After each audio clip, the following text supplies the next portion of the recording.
So let's say I want to update out a data that you have right here in this table by using SQL. So let's say that I want to update out the data where the ID is 3 and I want to update it as MS Publisher right here. So to do that, you need to go around over here onto the Create tab, and then you need to go around and click on Query Design. So once you do that, you need to click on SQL right here. So over here, I'm going to type in update right here. So I'm just going to go around, type in update and type in the name of the table that I want to update the data in. In my case, I'm going to type in prices right here because I want to update the prices table.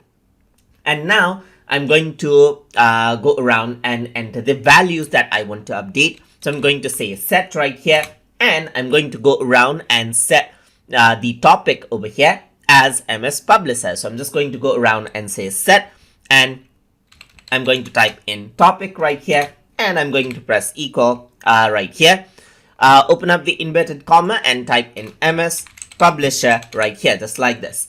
And once I do that, I'm going to press comma right here and update out the skill level over here as well. So I'm just going to go around and say skill right here, and I'm going to go around and say equals right here, just like this. Open up the inverted comma over here, and I'm going to type in intermediate, just like this.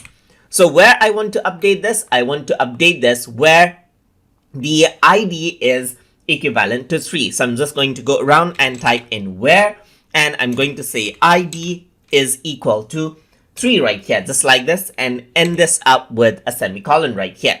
So once I do that, I'm going to go to Query Design and hit the Run button, and it says you are about to update one row, as you can see right here.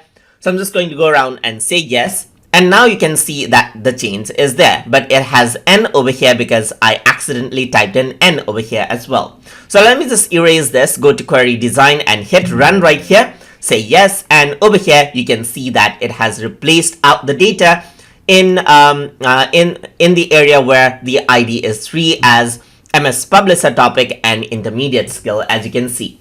And that is how you can use the update SQL query inside of MS Access. So hope you guys learned something as always. And as always, please like, comment, share, and subscribe.